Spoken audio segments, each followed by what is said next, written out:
Ya, por favor, ¿me confirman si se ve la pantalla? Sí, doctora, se puede ver. Ya, bien, muchísimas gracias. Buenas tardes con todos. Soy la doctora Mendiola, endocrinología pediátrica del Hospital Almenara. Vamos a tratar hoy día algunos cosas muy puntuales de repente respecto al trastorno metabólico recién nacido.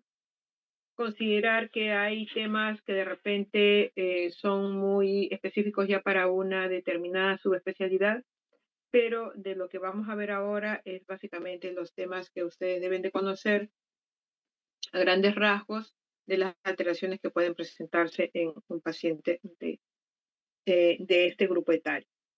Por ejemplo, chicos, chicas, un recién nacido de 10 horas de vida, un parto eutóxico a las 35 semanas, un peso al nacer de 2 kilos 100 con una longitud de 47, un Apgar 8,9, que reportan a esa edad, a esas horas de vida, hipoactividad y poca ingesta de leche a las 10 horas de vida. Una temperatura de 36,3 grados, una frecuencia cardíaca en 110, una frecuencia respiratoria de 60 y de antecedente la madre hizo una diabetes gestacional.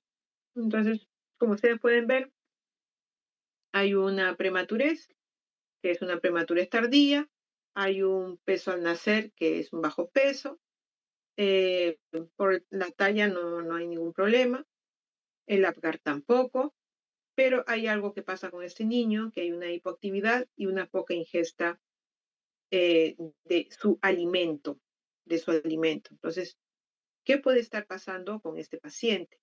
¿No? Podrá ser diferentes diagnósticos que ustedes que puedan venir a la mente actualmente en ustedes, pero dentro de esos diagnósticos también deben de pensar en los trastornos metabólicos del recién nacido, que es lo que vamos a tratar ahora.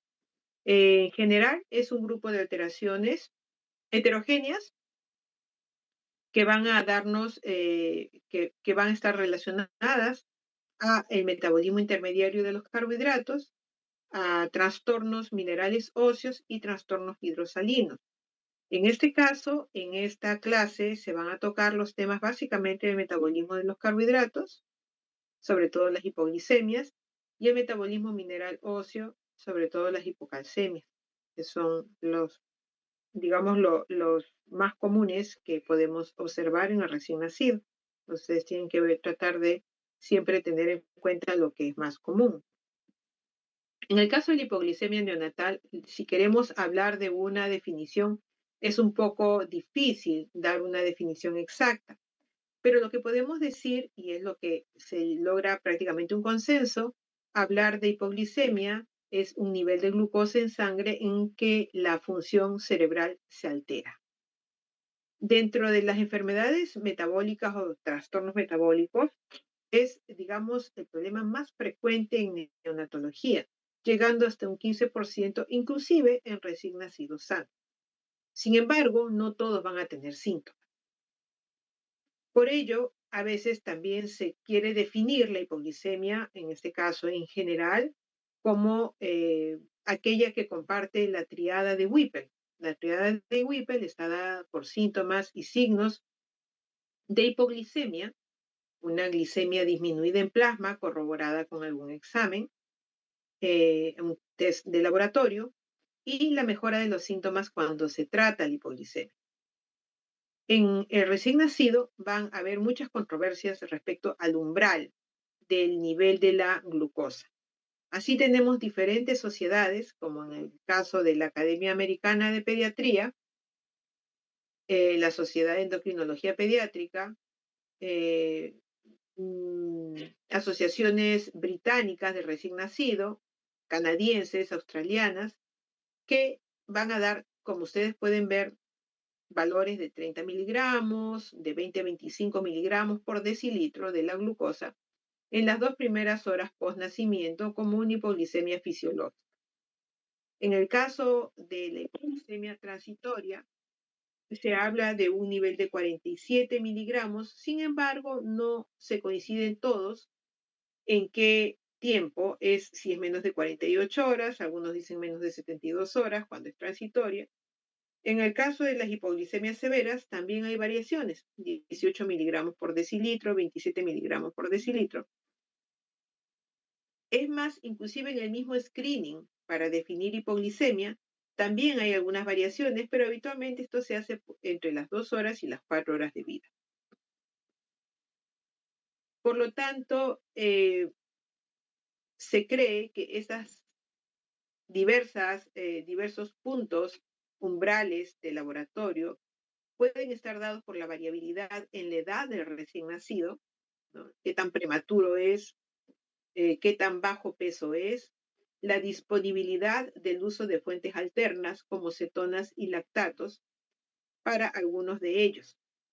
Lo cierto es que en algún estudio realizado mediante la escala de Bailey para ver el neurodesarrollo de un lactante de 18 meses de edad corregida, se ha encontrado que en aquellos que han tenido niveles de glucosa por debajo de 47, más de 5 días continuos, hay un incremento de riesgo de 3 a 5 veces el trastorno del mismo.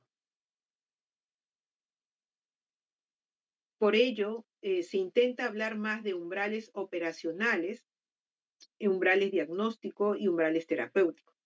Entonces, en el umbral diagnóstico, la idea es definir la hipoglicemia, ya confirmada, en diferentes mediciones o en asociación con síntomas o signos, o en el screening de un neonato de riesgo. Entonces, hay que conocer cuáles son los neonatos de riesgo.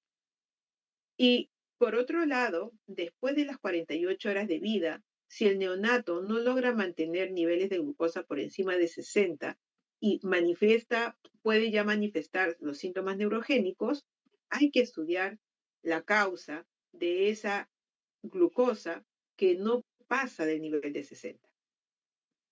Para el caso del umbral terapéutico, si ya tenemos un diagnóstico definido de una hipoglicemia, lo ideal es mantener los niveles de glucosa por encima de 70. Si tenemos niveles entre 50 y 70, debemos de pensar que este nivel es subóptimo y tiene un riesgo a que la criatura, que el recién nacido, tenga una hipoglicemia ante algún evento de necesidad metabólica mayor. Para el caso de la Academia Americana de Pediatría, en el caso de los recién nacidos pretérminos tardíos, aquellos a términos, pero que fueron pequeños para edad gestacional, o hijos de madres diabéticas y grandes para edad gestacional, menos de 40 miligramos es una hipoglicemia en cualquier recién nacido con síntomas, ¿no? Cualquier edad. Y recién nacido también menores de 4 horas de vida. Menos de 40 es hipoglicemia. Un recién nacido que no tiene síntomas y en una edad de nacimiento entre las 4 a 24 horas de vida, por debajo de 45, se considera hipoglicemia. ¿Ya? Entonces, esto es lo que nos dice en sus textos la Academia Americana de Pediatría respecto a la hipoglicemia neonatal. Para la Sociedad de Endocrinología Pediátrica, la concentración de glucosa en plasma lo suficientemente baja para que casos, signos y síntomas de disfunción cerebral es hipoglicemia, ¿no? Y el umbral de 60 miligramos por decilitro es aquel que nos va a dar inicio de las respuestas neurogénicas, ¿no? Entonces, lo que hay que considerar también es al recién nacido con hipoglicemia persistente, ¿no? Lo que se comentaba antes. Neonatos de alto riesgo y neonatos con sospecha de una hipoglicemia congénita. Entonces hay que conocer los neonatos de alto riesgo sin sospecha de hipoglicemia congénita por otras causas, por causas maternas, neonatales, y aquellos que sí tienen sospecha de hipoglicemia congénita. Entonces, aquellos de alto riesgo, en el primer ítem, tenemos si son menores de 48 horas y mantienen niveles por debajo de 50, este paciente es un recién nacido con una hipoglicemia persistente y edad de más de 48 horas que mantenga niveles de glucosa por debajo de 60. ¿No? Entonces, estos son recién nacidos con hipoglicemia persistente que nos van a hacer en cualquier momento, nos pueden dar algún cuadro clínico de hipoglicemia. Y para que ustedes puedan tener en consideración todos los recién nacidos que son de alto riesgo, esta es la lista. ¿No? Entonces, aquellos que van a necesitar el screening son aquellos pacientes que tienen síntomas. Eso es más que seguro. Aquellos, como se vio para la Academia Americana de Pediatría, que son grandes para edad gestacional. Los hijos de madre diabética también están acá. Pero también tenemos aquellos pacientes que sufren de estrés perinatal, asfixiados, sufrimiento fetal, madres preeclámpsicas con eclampsia o hipertensión arterial. Los RCIU, los pequeños para edad gestacional, los síndromes de aspiración meconial, la eritroblastosis, la policitemia y la hipotermia. Todo esto genera estrés perinatal y mayor tasa metabólica, mayor consumo metabólico. Los prematuros o los posmaduros, los hijos de madre diabética por diferentes factores patogénicos, también van a tener el riesgo de la hipoglicemia persistente, antecedentes familiares de hipoglicemia genética, los síndromes congénitos o defectos de línea media. Antes del alta, se debe de excluir hipoglicemia persistente aquellos recién nacidos que tuvieron una hipoglicemia severa, con síntomas o que requirieron un endovenoso. Y nuevamente, aquellos que no pueden mantener niveles de glucosa por encima de 50 si son menores de 48 horas de vida, o niveles de glucosa por encima de 60 si tienen más de 48 horas de vida. La historia familiar o de malformaciones congénitas es importante. Y la fisiología de la homeostasis perinatal de la glucosa tienen que conocer. Entonces, la glucosa del feto va a derivar totalmente de la circulación materna y se va a mantener en los niveles, como se mencionan acá, 70 miligramos por decilitro para el feto. La glucosa va a atravesar la placenta mediante difusión facilitada a través del transportador de glucosa del GLUT1. El 80% de la energía para este feto es proporcionada por la glucosa y solo un 20% va a ser proporcionada por la oxidación del lactato y aminoácidos. Los cambios al nacer van a verse en la glicemia, en la etapa fetal, 4 a 6 horas, que se logra estabilizar, menos de 12 horas, de 12 a 24 horas y 48 a 72 horas, que ya tiene unos niveles muy parecidos a lo que tenía en la vida fetal. El organismo lo que va a hacer en el momento que nace el bebé va a hacer un estímulo de la glucogenólisis. Esto aporta el 50% de la glucosa recién nacida, siendo la gluconeogénesis luego el siguiente paso, con un 20 a 30% del aporte de la glucosa por la vía del piruvato y un 20% por la vía de la lipólisis. También tener en cuenta que durante el nacimiento se elevan los niveles de catecolaminas, inhibiendo la insulina y permitiendo así el aumento de la glucosa mediante estímulo también, mediante estimulación al glucagón, ¿no? En este cuadro quiero que ustedes puedan notar que en los sistemas metabólicos para el ayuno tenemos hormonas contrarreguladoras, como son el glucagón, el cortisol, la hormona de crecimiento y la epinefrina. Todas estas cuatro hormonas van a ser hormonas estimuladoras para la gluconeogénesis, la glucogenólisis, la lipólisis y la cetogénesis, de manera que mantengan al neonato estable en este momento, en este periodo de caída de la glucosa sanguínea que equivale a un periodo de ayuno. En cambio, la insulina más bien es una inhibidora de estos sistemas metabólicos. Por ello, el recién nacido en hipoglicemia, con una elevación de los niveles de insulina, tiene un riesgo mucho, mucho mayor de daño neurológico, porque además de la hipoglicemia, va a estar la inhibición de estas vías metabólicas, como son sobre todo la cetogénesis. Hay que tenerlo mucho, mucho en consideración el manejo inmediato de un recién nacido con hipoglicemia, sobre todo sintomática. Dentro de las causas, entonces, de la hipoglicemia neonatal, como ustedes pueden ver, van a haber alteraciones en la transición, los prematuros por inadecuados depósitos de glucógeno hepático, que ya hemos visto que corresponde al 80% al 50% del aporte energético, ¿no? El estrés perinatal, que va a estar inducido por el hiperinsulinismo también, y pueden haber algunos cuadros también de hiperinsulinismo neonatal transitorio. Entonces, este estado de hiperinsulinismo es importante reconocerlo por lo que les mencionaba, ¿no? La hipoglicemia más la hipocetonemia. Entonces, el niño va a tener una respuesta muy difícil a elevar los niveles de glucosa a estados de normalidad y una mayor tasa de daño neurológico. La clasificación, tenemos la hipoglicemia transitoria, que se refiere pues a una remisión espontánea en menos de 72 horas.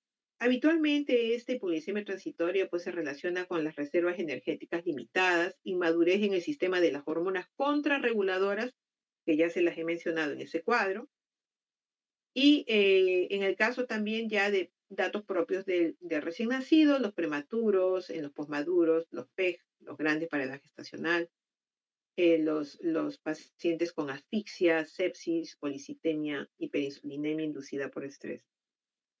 También puede verse en las diabetes maternas, diabetes mellitus maternos, las diabetes gestacionales, estas hipoglicemias transitorias, el uso de dextrosa en la madre durante el trabajo de parto, el uso de agentes hipoglicemiantes durante el embarazo y enfermedades maternas como la preeclampsia, la eclampsia y la hipertensión arterial.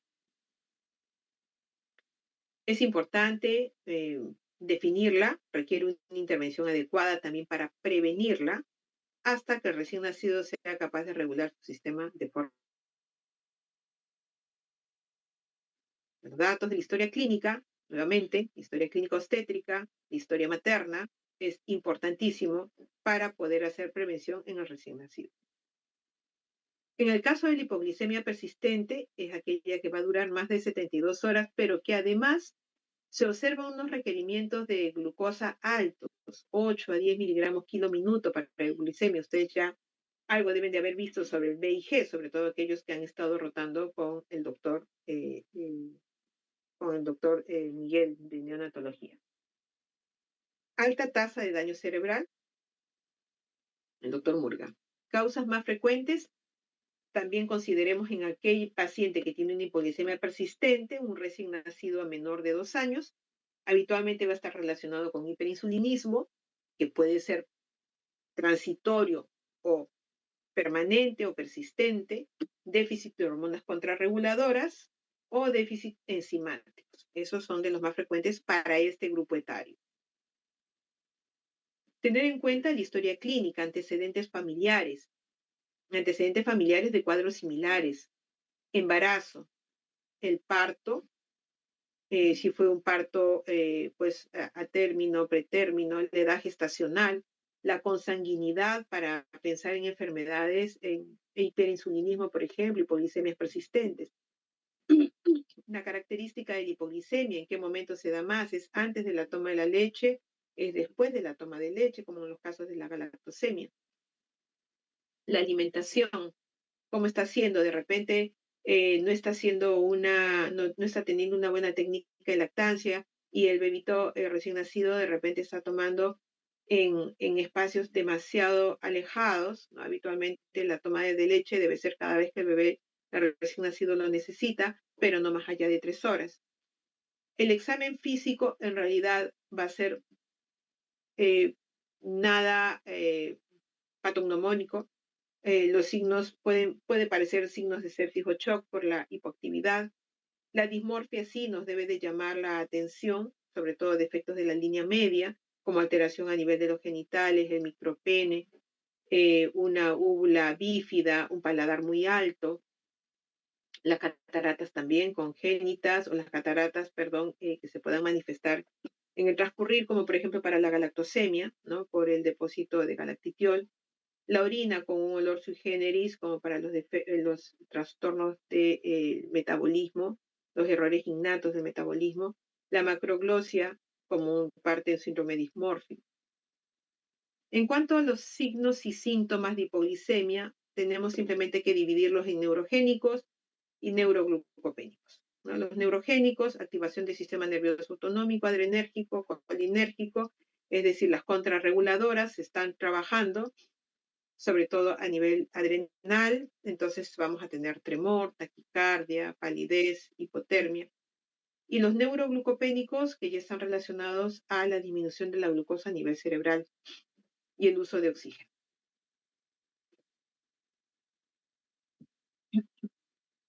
En este caso ya vamos a tener los síntomas neuroglucopénicos como la letargia, la irritabilidad, ya la succión es pobre, podemos llegar a los cuadros de convulsiones, cianosis, un llanto débil, retroversión ocular, hipotonía, apnea y taquicardia. Si vemos que es una hipoglicemia, que pudiera ser una hipoglicemia transitoria, menos de 72 horas, tiene antecedentes de repente de una prematuridad, no hay otros factores más asociados, tal vez no necesitemos hacer una muestra crítica con la primera glucosa, ¿no? Con la primera glucosa baja que tengamos. Pero después de las 72 horas, si estos episodios, si este episodio empieza en ese momento o es repetitivo y no tiene otros factores de riesgo, debemos de tomar una muestra crítica para tratar de encontrar la causa u orientar un poco el diagnóstico del paciente, sobre todo descartar el hiperinsulinismo, que digamos, les vuelvo a repetir, es el que tal vez pueda generar mayor daño a nivel neurológico en el recién nacido por esa hipoglicemia severa con hipocetonemia que puede provocar. El tratamiento, bueno, todo recién nacido sintomático y aquel recién nacido con una glucosa por debajo de 40 requiere una dextrosa por vía endovenosa. En los casos de los pacientes asintomáticos, tenemos el recién nacido hasta las 4 horas de vida, la alimentación inicial dentro de la primera hora y hacer nuevamente su monitoreo de glucosa a los 30 minutos después de esta primera alimentación. Entonces, menos de 25 miligramos debo de realimentar, chequear en una hora, debe de estar por encima de 25, entre 25 a 40. Si está por debajo de 25, debo de empezar un tratamiento con una glucosa endovenosa. Si está entre 25 y 40, puedo volverlo a alimentar o también puedo de repente indicar un endovenoso dependiendo del estado del paciente. Si hay una pobre succión, si tiene alguna malformación en la vía aérea, en la vía enteral, pues tendré que entonces darle tratamiento por vía endovenosa. En el caso de que el paciente tenga de 4 a 24 horas de vida, sus alimentaciones cada 2 o 3 horas, como lo había mencionado anteriormente, y el monitoreo de la glucosa previo a cada alimentación. Si tengo niveles por debajo de 35, tendré que alimentar y chequearlo. Y luego mi punto de corte nuevamente será por debajo de 35 para indicar lo que es la glucosa endovenosa. Entre 35 y 45 podré realimentarlo vía enteral o si está asociado a algún otro factor, por ejemplo, está en un cuadro de sepsis, está haciendo una NEC, entonces definitivamente tendré que darle el aporte por vía endovenosa. Lo que debo de esperar de glucosa antes de alimentar a un recién nacido es que esté igual o mayor a 45 miligramos por decilitro. El tratamiento es la dextrosa por vía enteral o parenteral para mantener los niveles de glucosa sobre los siguientes cálculos: menos de 48 horas de vida, mayor de 50 y más de 48 horas de vida, 60 en adelante. No superior a 90 a 100 miligramos por decilitro. Y la dosis de glucosa es de 0.2 gramos, 200 miligramos por kilo de peso, que equivale en una dextrosa al 10% a 2 mililitros por kilo de peso. Y luego debe de mantenerse, si en caso sea necesario, dependiendo de cada paciente, una infusión endovenosa con un VIG de 5 a 8 miligramos por kilo por minuto. Esa es la forma como se debe de mantener al paciente.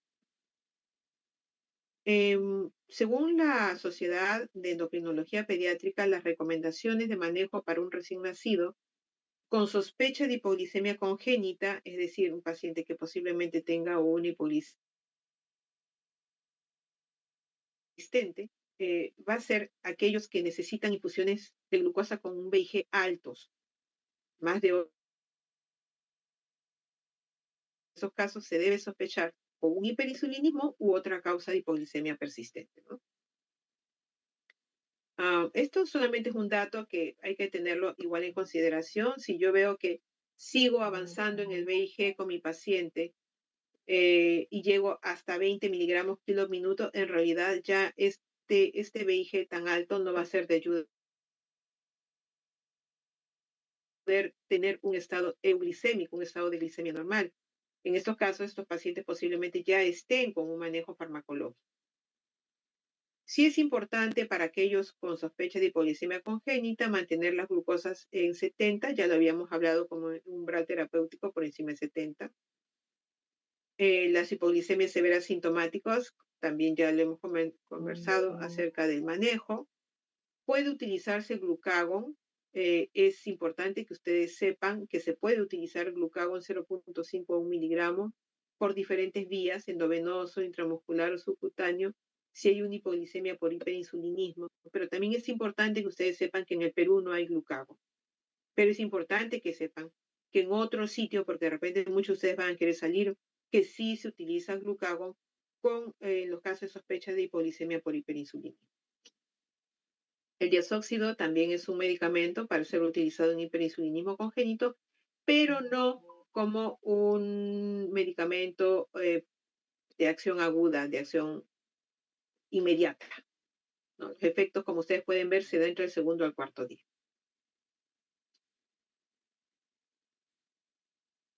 En todo caso, las recomendaciones para el alta, ya de un paciente diagnosticado de una hipoglicemia, sea esta transitoria, o sea, persistente, que ya esté con un tipo de manejo farmacológico, para la Academia Americana de Pediatría, que el paciente esté en estado de euglicemia, con su alimentación de rutina, al menos 3 periodos de ayuno antes de alta. Puede ser que esté medicado, o de repente no, porque fue solamente transitoria. Entonces, su alimentación de rutina, 3 periodos de justo antes de que vaya a tomar la leche, le sale normal, normal, normal su glucosa, ese paciente puede ser dado de alta. Para la Sociedad de Endocrinología Pediátrica, un recién nacido sin sospecha de hipoglicemia congénita puede ser dado de alta si una ayuna de 6 horas a 8 horas antes del alta la glucosa está por encima de 60. Y en el caso de que sean hipoglicemias genéticas o persistentes, pueda mantener en ayunas 6 a 8 horas niveles de glucosa por encima de 70. Es decir, está con un tratamiento farmacológico, porque solo un paciente con una hipoglicemia genética o persistente no va a poder estar con niveles por encima de 70, ¿no? Muy bien, chicos. Hasta acá es, digamos, cosas que ustedes deben de conocer sobre hipoglicemia neonatal, ¿ya? Transitoria es la más frecuente, persistentes son las menos frecuentes. Transitoria, debo de conocer todo acerca del embarazo, del nacimiento de mi paciente, factores de riesgo, para que esta hipoglicemia que se está presentando de manera temprana, de repente vaya a ser que también luego se presente posteriormente. Se le está dando acá cosas puntuales, ¿no? Con respecto a los valores que ustedes deben de tener en consideración. ¿Ya? Vamos a hablar acerca de hiperglicemia neonatal. Esto no es muy frecuente, pero igual es importante que ustedes sepan los valores. Glucosa en sangre total de 125 miligramos por decilitro o una toma de muestra sanguínea. Una glucosa en plasma por encima de 145. Sin embargo, en muchos neonatos, sobre todo prematuros, que están con endovenoso, pueden fluctuar entre estos valores y no necesitan un tratamiento, ¿no? En el caso pueden haber hasta estimulantes, hormonas contrarreguladoras que me estén elevando porque están en una situación de estrés también y pueden haber elevaciones por lo mismo. En los casos de hiperglicemias importantes, como por encima de 180 a 200 miligramos por decilitro, estos serían umbrales de laboratorio para hacer algún tipo de intervención. No va a haber síntomas específicos, sobre todo en esos rangos, estimados alumnos. En el estado hiperosmolar con una diuresis osmótica, una osmolaridad plasmática por encima de 300 milimoles por litro, pudiera ser que empiece ya a haber algún estado de una poliuria o una deshidratación, una pérdida de peso, una falla de medro. También va a poder encontrarse estos estados de hiperglicemia en los casos de diabetes mellitus neonatal. Y en esos casos, la poliuria y la cetoacidosis deben de ser corregidos rápidamente. Dentro de las causas, como les mencionaba, puede ser sobre todo en prematuros que están con niveles que están con glucosa endovenoso y con VIGs que de repente estén un poco por encima de lo que le corresponda para su edad gestacional. El uso de corticoides, sabemos que los corticoides van a elevar niveles de glucosa, también lo hace la cafeína, teofilina, fenitoína, el mismo diazóxido. La infusión de lípidos, pacientes con sepsis, estrés en el prematuro, estados de hipoxia, la diabetes mellitus neonatal, algunos pacientes que hayan tenido una lesión pancreática, por ejemplo, una hemorragia a nivel del páncreas, hiperglicemia transitoria por ingesta de fórmulas hiperosmolares, eh, la nutrición parenteral total, por ejemplo, con una fórmula hiperosmolar, producción de glucosa hepática, inmadurez en el desarrollo de las proteínas transportadoras de la glucosa del GLUT4. En estos casos, básicamente el manejo es primero la prevención y la detección temprana. Entonces se debe estar monitoreando las tasas de infusión de glucosa de recién nacido. No siempre voy a mantener los mismos niveles de infusión endovenosa. Tengo que estar presto a la concentración de glucosa que de repente está necesitando, está recibiendo el paciente, de repente que haya sido colocada también por la enfermera, siempre está revisando lo que reciban nuestros pacientes, ¿no? En estos casos, la idea es reducir la tasa de infusión de glucosa mientras no se reduzca el aporte calórico que requiera ese recién nacido. La meta, una glucosa entre 80 a 180 miligramos por decilitro, ¿ya? Se debe de tratar de alimentar rápidamente, de manera parenteral, de repente al paciente, y no tanto con infusiones de dextrosa, porque de manera de la nutrición parenteral le voy a poder dar más aporte calórico que el que solamente le doy con un aporte de dextrosa. A veces tengo que elevar mucho los niveles de infusión de dextrosa cuando todavía no le he podido colocar una nutrición parenteral, por ejemplo, a un recién nacido prematuro. Si la glucosa se eleva por encima de 250 o la restricción de los niveles de infusión de dextrosa que yo necesito darle a este recién nacido me reduce las calorías totales, puedo o debo de utilizar insulina cristalina, ¿no? En la dosis que están indicadas, 0.03 a 0.1 unidades por kilo hora, hasta estabilizar la glucosa, ¿no? Hasta estabilizar la glucosa. Como los bebitos son muy lábiles también al tema de la insulina, pues hay que estar en monitoreo cada 30 minutos, a diferencia de un niño mayor que el monitoreo se hace cada hora, ¿no? Entonces eso hay que tenerlo también en consideración, ¿ya? También en los casos de diabetes mellitus neonatal puede ser necesario pasar a una dosis de insulina subcutánea, eso ya de mano con el especialista, ¿no? Muy bien, otro trastorno metabólico importante es el tema de la hipocalcemia, ¿no? La hipocalcemia también, los valores van a ser definidos en base al peso del recién nacido, calcio sérico menor de 8 miligramos por decilitro, calcio iónico menor de 4 o 1 milimol, si estamos hablando de milimoles, en los recién nacidos mayores de 1500 gramos, y en los menores de 1500, un calcio sérico por debajo de 7 miligramos y un calcio iónico entre 0.8 a 1 milimoles por litro. Siempre debe tratarse de corregir el calcio con la albúmina.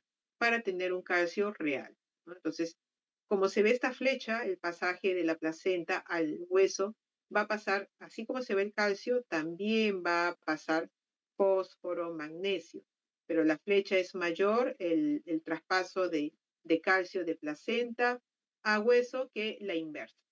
Lo que se va a dar a la inversa va a ser que el calcio que sale del hueso, del intestino, del riñón, bueno, va a ir parte para el desarrollo, el crecimiento del feto, ¿no? La clínica para la hipocalcemia, en realidad los signos son inespecíficos, puede parecerse a lo que se ve en una sepsis, a lo que se ve en una hipoglicemia, puede haber apnea, temblor, hipertonía, clonus, hiperreflexia. Hay un estridor, eso sí es algo un poco más característico de la hipocalcemia, anormalidades en la función cardíaca, convulsiones, puede haber alimentación parcial o puede haber vómitos por un espasmo y letargia, que en algunos casos puede preceder a convulsiones, ¿no? En el examen físico no necesariamente se va a encontrar nada característico. El diagnóstico hay que tener en cuenta los factores de riesgo para estudio en que recién nacidos, en los muy bajos pesos, en los extremadamente bajos pesos al nacer, en los recién nacidos críticamente enfermos, aquellos que tienen cardiopatía congénita, y un recién nacido con una clínica como la anterior, que no es patognomónica de nada. Igual se debe estudiar para una hipocalcemia. ¿Cuándo analizar? Entre 12, 24 y 48 horas para los que son extremo bajo peso al nacer y aquellos que son críticamente enfermos. Entre 24 y 48 horas para los muy bajo peso al nacer. El monitoreo debe ser continuo hasta que se normalice, tanto sea por la administración de calcio, vía endovenosa si es una hipocalcemia severa o vía enteral si es una hipocalcemia que puede ser manejada por vía enteral. En estos casos, por, por una mejor evaluación que nos permite el hecho de no considerar o no requerir la albúmina, es mejor medir el calcio ionizado que el calcio sérico. Dentro de los exámenes para casos de hipocalcemias tardías, es importante medir fósforo, magnesio, paratormona, 25-hidroxivitamina D, la excreción de calcio urinario, pruebas de función renal, una ecocardiografía y el examen genético, ¿no? Porque pueden estar relacionados, por ejemplo, en el caso de una hiperfosforemia con un hipoparatiroidismo o también déficit, por ejemplo, de vitaminas D, también pueden existir. Pueden haber alguna alteración a nivel renal. También puede, si tenemos una cardiopatía, puede estar relacionado con algunos síndromes. Y el examen genético, si hay alguna dismorfia en el examen físico, defectos de la línea media, pensando en un hipoparatiroidismo por algún síndrome, ¿no? Por ejemplo, el síndrome de Di-George. La clasificación también tiene que ver con el tema de las horas. Menos de 72 horas, estamos hablando de una hipocalcemia neonatal precoz y habitualmente puede darse en los pacientes con prematuridad y bajo peso, también los asfixiados, los hijos de madre diabética y en aquellos casos de un hiperparatiroidismo materno por una supresión de la PTH fetal y neonatal, pero de modo transitorio. En los casos que esto ocurra por encima de las 72 horas, pueden estar relacionados a déficit maternos de vitamina D, iatrogenia por el uso de fosfatos, diuréticos, un hipoparatiroidismo asociado al síndrome de Di-George, otros síndromes relacionados, una hipomagnesemia y alcalosis crónica, así como fórmulas con alto contenido de fósforo. En el caso de los prematuros, los pequeños para edad gestacional, los bajo peso, los hijos de madre con diabetes, las deficiencias, hijos de madre con deficiencias de vitamina, los hiperparatiroidismos no sospechados en las madres, ¿no? Lo que vamos a tener es un calcio total y calcio sérico con una disminución más rápida, ¿no? De los altos valores intrauterinos hasta un nivel mucho más bajo al nacimiento. Hay un incremento de la permeabilidad celular al sodio, en estos casos por la deficiencia del calcio, con un incremento de la excitabilidad de la membrana y el riesgo de los cuadros de convulsiones, los síntomas de convulsiones, tremores, ¿no? Por otro lado, los bajo peso al nacer hay una salida de calcio a nivel del hueso, hay una resistencia relativa pues al efecto absortivo y reabsortivo del calcitriol sobre el calcio a nivel intestinal. Entonces, el calcio sale rápidamente del hueso. Ese es el motivo en estos pacientes con estas características. En el caso de los pacientes asfixiados, hasta un tercio de ellos van a presentar hipocalcemias por un incremento de fosfato por la injuria, con un incremento de calcitonina también, lo cual reduce los niveles de calcio.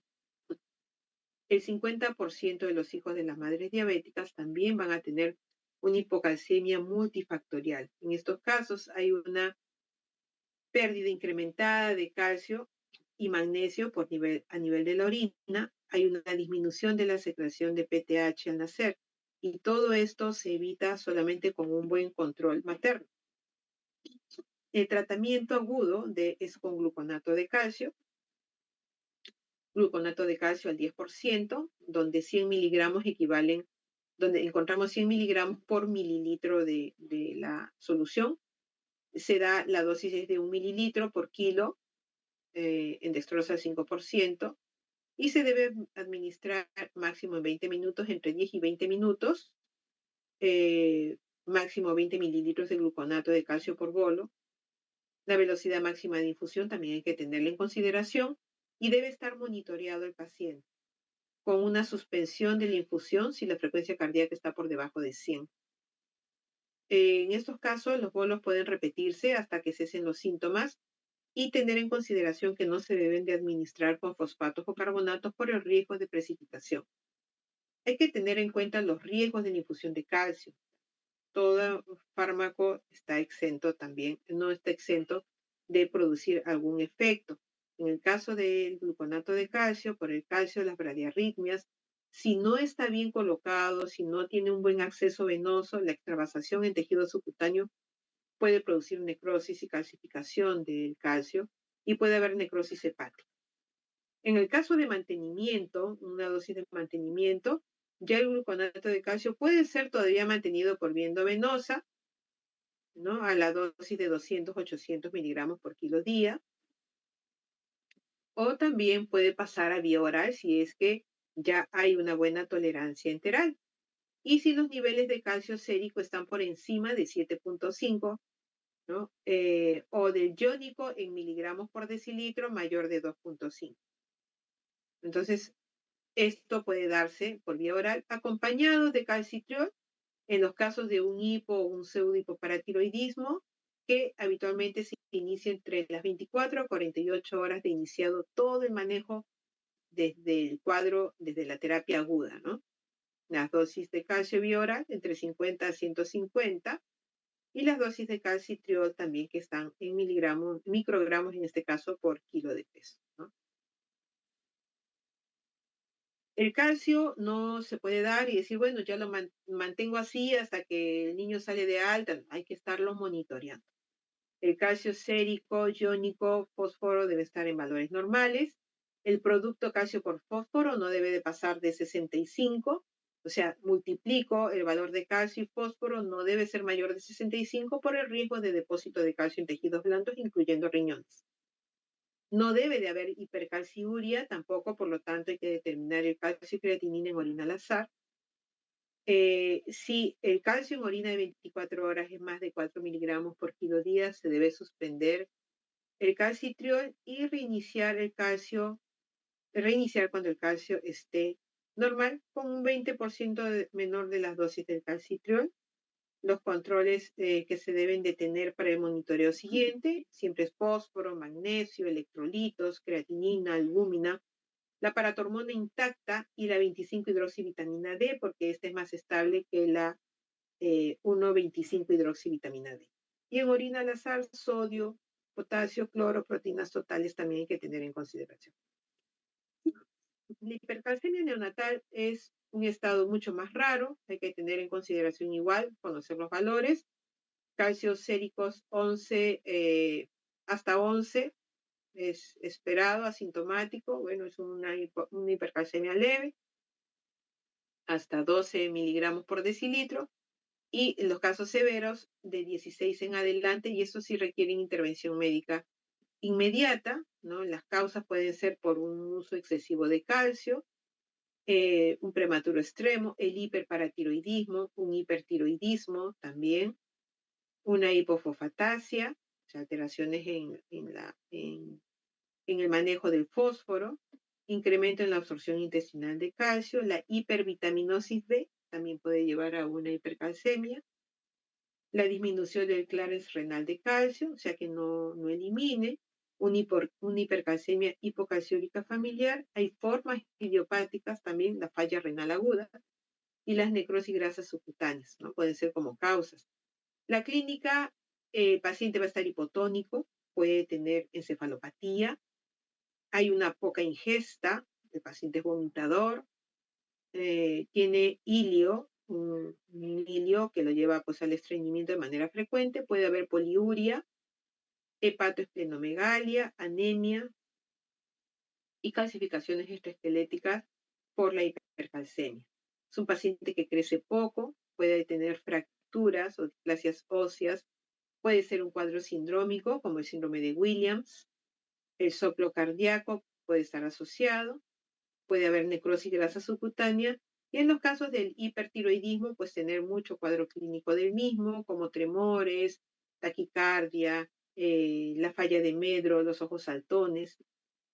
El diagnóstico, bueno, vamos a tener que revisar la relación urea-calcio, urea-creatinina. Si esta está muy bajita, indica una hipercalcemia hipocalciúrica familiar, y es un problema genético. Si el calcio está mayor de 16, usualmente es por un hiperparatiroidismo, un fósforo disminuido, la paratormona puede estar elevada, tenemos tasas alcalinas elevadas también y se debe tomar una radiografía de mano muñeca para ver la desmineralización a nivel del hueso. En el tratamiento, importante es la hidratación. La hidratación es fundamental con solución salina o suero glucosado en 200 mililitros por metro cuadrado o 5 mililitros por kilo las primeras 2 horas y luego el doble de las necesidades basales. En las primeras 2 horas le damos 5 mililitros por kilo y después pasamos a el doble de las necesidades basales con un máximo de 4 litros por día. Hay que dar diuréticos, forzar la diuresis para la eliminación de calcio, hay que hacer monitoreo, balance, presión arterial, los electrolitos cada 4 horas y se espera que en las primeras 12 horas exista una disminución de la calcemia entre 1 y 3 miligramos por decilitro en el día en las primeras 12 a 18 horas, ¿no? Eso es lo que se espera. Si no tenemos una buena respuesta con esto, el uso de calcitonina o metilprednisolona o hidrocortisona también nos puede ayudar a reducir los niveles de calcio y por último los bifosfonatos, pero su efecto es un poco más tardío, entre 24 a 48 horas, ¿no? Y en estos casos las hipercalcemias se utiliza para hipercalcemias de evolución crónica, puede llevar a una hipocalcemia también importante, una hipofosforemia y síntomas pseudogripales, ¿no? Para tener en consideración. Dentro de los trastornos de fósforo tenemos la hipofosforemia. Estos trastornos, tanto del fósforo como del magnesio, son mucho más raros. Es importante que ustedes tengan los valores en el neonato. Fósforo sérico para una hipofosforemia por debajo de 2.5. Sí considérenlo estos valores en los casos de los prematuros con riesgo de enfermedad metabólica ósea del prematuro. Ahí sí tienen que tener en cuenta muy bien los niveles de fósforo sérico, ¿ya? Porque el fósforo sérico por debajo de 4 miligramos por decilitro con una fosfatasa alcalina por encima de 700 es un factor de riesgo para una desmineralización ósea en el recién nacido prematuro. Entonces eso sí tienen que tenerlo en cuenta, pues es importante los valores. Las pérdidas renales asociadas a la hipofosforemia, el hiperparatiroidismo, tubulopatías, aumento de fosfatoninas y el uso de fármacos. Puede haber disminución de la reabsorción intestinal por una falta de aporte, los síndromes de intestino corto, el uso de antiácidos, el síndrome de leche alcalino, fístulas entéricas, alteraciones en el metabolismo fosfocálcico como el raquitismo carencial por deficiencia de vitamina D y el raquitismo hipofosfatémico no carencial, donde no hay una deficiencia de vitamina D, sino una resistencia a la misma. En la redistribución intracelular, los casos de hiperinsulinismo, también puede haber una fosforemia, la alcalosis respiratoria, en prematuros puede haber la situación de redistribución intracelular, y eso hay que tenerlo en cuenta. El cuadro clínico, pueden haber cuadros de encefalopatías desde el punto de vista neurológico, hematológicas, hemólisis, disfunción leucocitaria y osteomuscular, mialgias, hasta insuficiencias cardíacas y musculares, ¿no? En el laboratorio siempre se pide, siempre que tengan fósforo, calcio o magnesio alterado, deben de pedir todo el bloque continuo en conjunto. Calcio, fósforo, magnesio, fosfatasa alcalina, sobre todo estamos hablando de recién nacidos. Fosfatasa alcalina, vitamina D. En ellos es mejor pedir todo el paquete para poder considerar dónde está en realidad la deficiencia, ¿no? El tratamiento de la hipofosforemia se debe hacer un cálculo por el fósforo. La dosis inicial 0.1 a 0.2 milimoles por kilo por dosis por 6 horas. Y luego puede haber una dosis de mantenimiento tanto por vía endovenosa como vía oral hasta lograr que los niveles de fósforo para un neonato estén no bajen de 4.5 a 5 miligramos por decilitro. En el caso de la hiperfosforemia, bueno, puede estar asociado más a aumentos de aporte, nutrición parenteral, intoxicaciones por vitamina D también, para considerar esto en los neonatos. La hipomagnesemia, la insuficiencia suprarrenal, el hipo o pseudo hipoparatiroidismo, que también puede estar relacionado. Redistribución intracelular, bueno, en los pacientes con alguna acidosis metabólica o respiratoria, y pueden haber falsos positivos también de fósforo, por ejemplo, que hay que tenerlos en cuenta en los recién nacidos, como las hiperbilirubinemias, ¿no? El cuadro clínico habitualmente es asintomático y mayormente está asociado a una insuficiencia renal y síntomas de hipocalcemia, ¿no? Entonces ahí es donde se encuentra el estado del fósforo, ¿no? El tratamiento en estos casos tenemos fósforo sérico de 6.5 a 8, entonces si es menor de un año, se debe iniciar si el fósforo está por encima de 7.5 y una restricción oral o el uso de quelantes como carbonato de calcio, ¿no? Si ya es un fósforo mucho mayor de 8 a 9.5, la diuresis salina forzada con el uso de solución salina y diuréticos. Y si en caso este persiste por encima de niveles 9.5, debe ir a diálisis, ¿no? En caso del magnesio, podemos tener niveles también de hipermagnesemia o hipomagnesemia.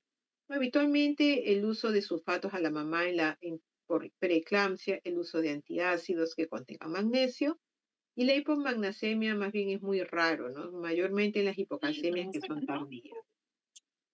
Los niveles de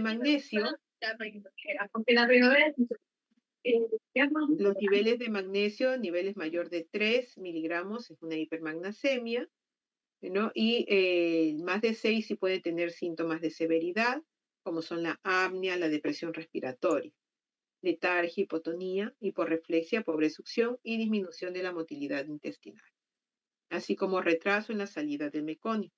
Por lo tanto, un recién nacido con retraso en la salida del meconio también debe de estudiarse enfermedades metabólicas como esta, ¿ya? El tratamiento es la hipomagnesemia, en el caso de la hipomagnesemia severa, sulfato de magnesio, remoción de la fuente de magnesio en los casos de hipermagnesemia y solamente en los casos de una hipermagnesemia se debe de alimentar el inicio de la alimentación al recién nacido cuando la motilidad intestinal esté restablecida. Entonces, chicos, regresamos a nuestro recién nacido de 10 horas de vida, parto autóxico 35 semanas, ¿no? Que reportan hipoactividad, poca ingesta de leche, una temperatura adecuada, una frecuencia cardíaca adecuada, una frecuencia respiratoria en límite, hijo de madre diabética. Entonces, ustedes le pedirían, a ver, alguna opinión, ¿qué prueba le pedirían? ¿Quién quiere participar?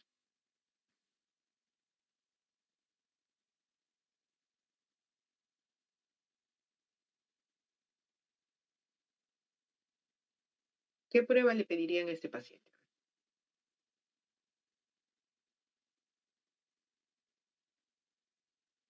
Nada, no le piden nada. Tiene 10 horas de vida. ¿Qué dicen?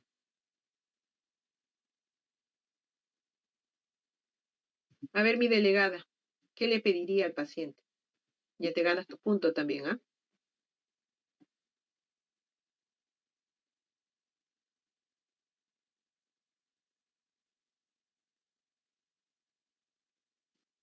¿Nada? Doctora, pediríamos una glucosa. Ya, muy bien, una glucosa, solamente glucosa.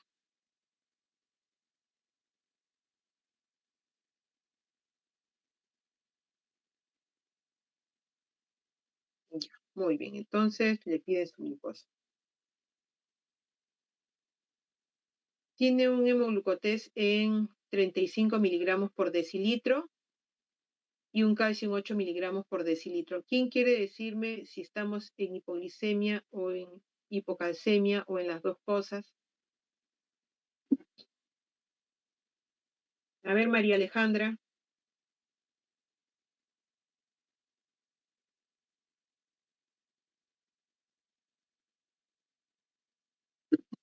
¿Estamos en hipoglicemia o no estamos en hipoglicemia?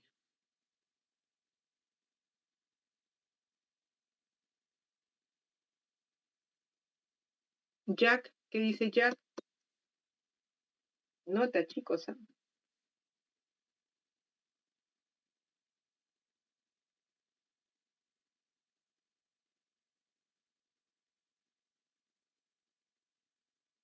Bueno, Doctora, sí. sí sería hipoglicemia, ¿no?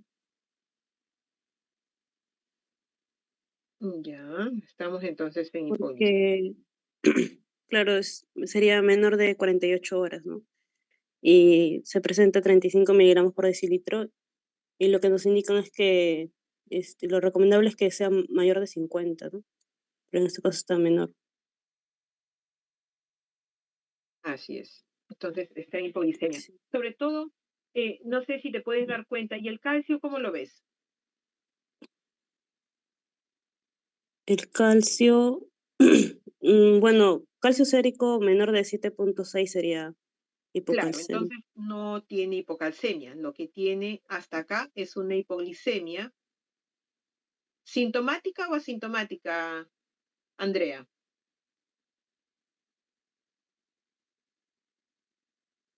¿Andrea o María Alejandra? ¿Con quién estoy ahorita?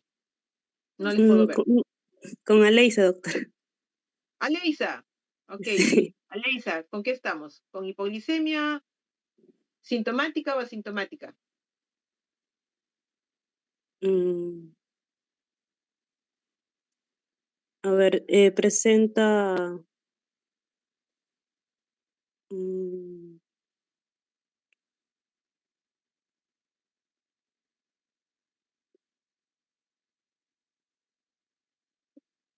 mm, bueno, presenta hipoactividad, ¿no? Puede ser relacionado Claro, a como claro, así es. Entonces es bajo. una hipoglicemia sintomática, chicos, es una Ujú. hipoglicemia sintomática, ¿no? De presentación relativamente temprana, pues, ¿no? Tiene 10 horas de vida el paciente. Bueno, ¿y qué le darían?